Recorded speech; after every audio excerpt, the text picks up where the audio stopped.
Welcome to net TV. నేను మీ నిర్మల. మరి జూబ్లీహిల్స్ నియోజకవర్గంలో ఎలక్షన్స్ ఎప్పుడెప్పుడా అని ఎదురు చూశారు కదా, రేపే. మరి రేపు ఎలక్షన్స్ జరగబోతున్నాయి. ఈ ఎలక్షన్స్ మీద మాత్రం జూబ్లీహిల్స్ నియోజక ప్రజలు చాలా అంటే చాలా ఉత్కంఠంగా ఎదురు చూస్తూ ఉన్నారు. ఏ పార్టీ గెలవబోతుంది? కాంగ్రెస్ గెలవబోతుందా? బీఆర్ఎస్ గెలవబోతుందా? ఇటు బీజేపీ గెలవబోతుందా?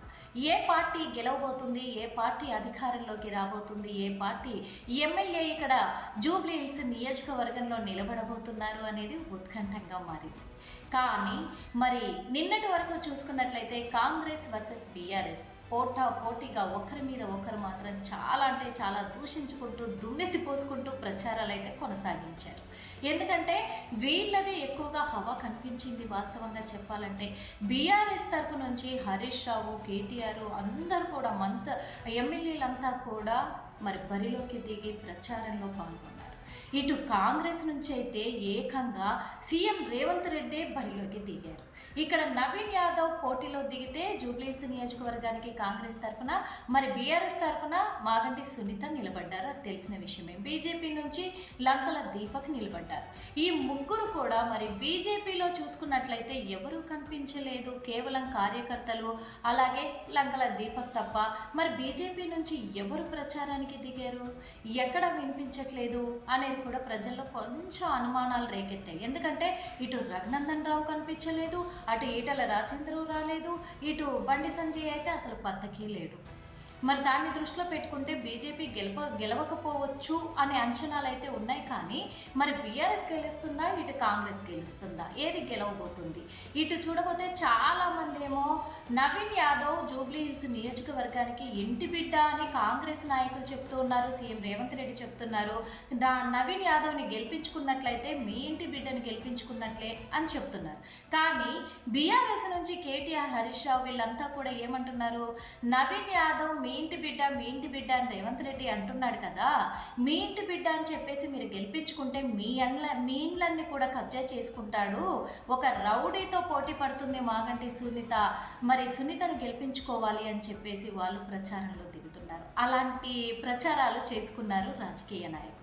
వాస్తవంగా ప్రజల్లో కూడా కొన్ని అనుమానాలు కూడా రేకెత్తుతున్నాయి అనుకోవచ్చు. ఎందుకంటే రాజకీయ రంగంలో ప్రచారానికి దిగే ముందు రాజకీయ నాయకులమని మర్చిపోతున్నారేమో, గల్లీ లీడర్లుగా మాట్లాడుకుంటున్నారు, ఒకరి మీద ఒకరు దుమ్మెత్తి పోసుకుంటున్నారు అన్నారు. మరి ఏది ఏమైనప్పటికీ కూడా ఎలక్షన్ అయితే వచ్చేసింది. రేపే ఎలక్షన్ కాబట్టి ఈ ఎలక్షన్లలో మరి ఎవరికి ఎక్కువ మెజారిటీ తోటి గెలవబోతున్నారు అనేది జూబ్లీహిల్స్ నియోజకవర్గ ప్రజలకే కాదు, హైదరాబాదు ప్రజలందరూ కూడా చాలా ఉత్కంఠంగా ఎదురు చూస్తున్నారని చెప్పుకోవచ్చు.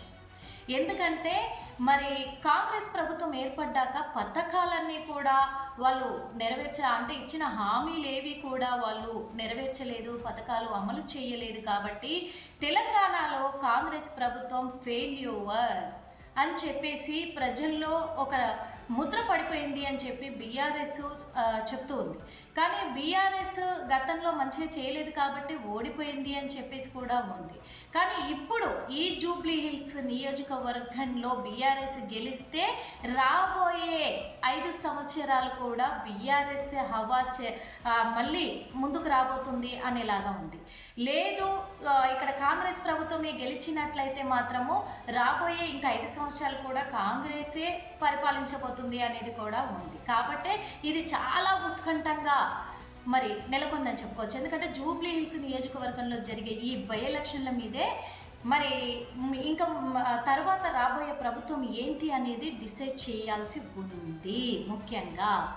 అందుకే ఇప్పుడు చాలా ఉత్కంఠంగా మారింది. ఇది కేవలము జూబ్లీహిల్స్ నియోజకవర్గ ప్రజలే కాదు, హైదరాబాద్ ప్రజలే కాదు, యావత్ తెలంగాణ రాష్ట్రం అంతా ఉత్కంఠంగా ఎదురు చూస్తుంది.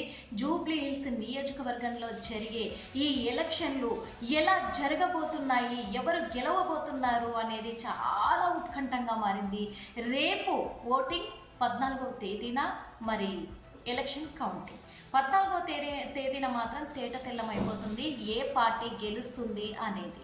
కాబట్టి మీతో పాటు మేము కూడా ఉత్కంఠంగా ఎదురు చూస్తున్నాము.